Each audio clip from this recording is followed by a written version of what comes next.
شروع اللہ کے نام سے جو بڑا مہربان نہایت رحم والا ہے۔ تارے کی قسم جب غائب ہونے لگے کہ تمہارے رفیق محمد صلی اللہ علیہ وآلہ وسلم نہ رستہ بھولے ہیں نہ بھٹکے اور نہ خواہش نفس سے منہ سے بات نکالتے ہیں۔ یہ قرآن تو حکم خدا ہے جو ان کی طرف بھیجا جاتا ہے۔ ان کو نہایت قوت والے نے سکھایا، یعنی جبرائیل طاقتور نے۔ پھر وہ پورے نظر آئے اور وہ آسمان کے اونچے کنارے میں تھے۔ پھر قریب ہوئے اور آگے بڑھے تو 2 کمان کے فاصلے پر یا اس سے بھی کم۔ پھر خدا نے اپنے بندے کی طرف جو بھیجا سو بھیجا۔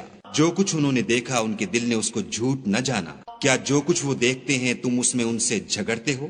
اور انہوں نے اس کو ایک اور بار بھی دیکھا ہے، پرلی حد کی بیری کے پاس، اسی کے پاس رہنے کی بہشت ہے، جبکہ اس بیری پر چھا رہا تھا جو چھا رہا تھا۔ ان کی آنکھ نہ تو اور طرف مائل ہوئی اور نہ حد سے آگے بڑھی۔ انہوں نے اپنے پروردگار کی قدرت کی کتنی ہی بڑی بڑی نشانیاں دیکھیں۔ بھلا تم لوگوں نے لات اور عزا کو دیکھا اور تیسرے منات کو کہ یہ بت کہیں خدا ہو سکتے ہیں؟ مشرکو، کیا تمہارے لیے تو بیٹے اور خدا کے لیے بیٹیاں؟ یہ تقسیم تو بہت بے انصافی کی ہے۔ وہ تو صرف نام ہی نام ہیں جو تم نے اور تمہارے باپ دادا نے گھڑ لیے ہیں۔ خدا نے تو ان کی کوئی سند نازل نہیں کی۔ یہ لوگ محض ظن فاسد اور خواہشات نفس کے پیچھے چل رہے ہیں، حالانکہ ان کے پروردگار کی طرف سے ان کے پاس ہدایت آ چکی ہے۔ کیا جس چیز کی انسان آرزو کرتا ہے وہ اسے ضرور ملتی ہے؟ آخرت اور دنیا تو خدا ہی کے ہاتھ میں ہے۔ اور آسمانوں میں بہت سے فرشتے ہیں جن کی سفارش کچھ بھی فائدہ نہیں دیتی مگر اس وقت کہ خدا جس کے لیے چاہے اجازت بخشے اور سفارش پسند کرے۔ جو لوگ آخرت پر ایمان نہیں لاتے وہ فرشتوں کو خدا کی لڑکیوں کے نام سے موسوم کرتے ہیں، حالانکہ ان کو اس کی کچھ خبر نہیں۔ وہ صرف ظن پر چلتے ہیں اور ظن یقین کے مقابلے میں کچھ کام نہیں آتا۔ تو جو ہماری یاد سے روگردانی کرے اور صرف دنیا ہی کی زندگی کا خواہاں ہو اس سے تم بھی منہ پھیر لو۔ ان کے علم کی یہی انتہا ہے۔ تمہارا پروردگار اس کو بھی خوب جانتا ہے جو اس کے رستے سے بھٹک گیا، اور اس سے بھی خوب واقف ہے جو رستے پر چلا۔ اور جو کچھ آسمانوں میں ہے اور جو کچھ زمین میں ہے سب خدا ہی کا ہے۔ اور اس نے خلقت کو اس لیے پیدا کیا ہے کہ جن لوگوں نے برے کام کیے ان کو ان کے اعمال کا برا بدلہ دے، اور جنہوں نے نیکیاں کی ان کو نیک بدلہ دے۔ جو صغیرہ گناہوں کے سوا بڑے بڑے گناہوں اور بے حیائی کی باتوں سے اجتناب کرتے ہیں، بے شک تمہارا پروردگار بڑی بخشش والا ہے۔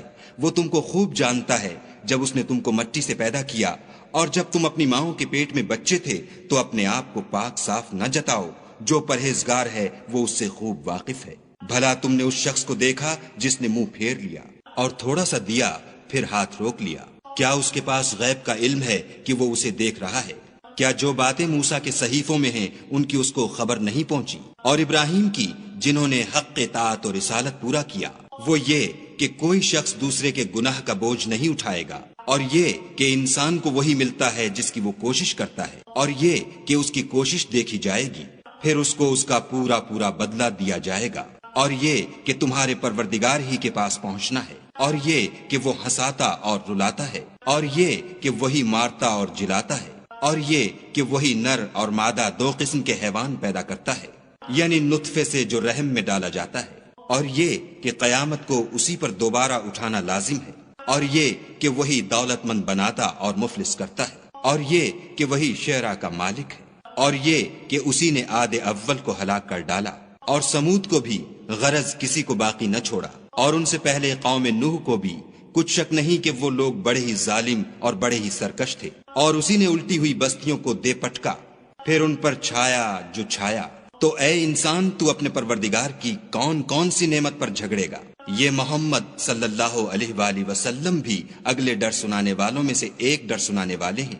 آنے والی یعنی قیامت قریب آ پہنچی۔ اس دن کی تکلیفوں کو خدا کے سوا کوئی دور نہیں کر سکے گا۔ اے منکرین خدا، کیا تم اس کلام سے تعجب کرتے ہو اور ہنستے ہو اور روتے نہیں، اور تم غفلت میں پڑ رہے ہو؟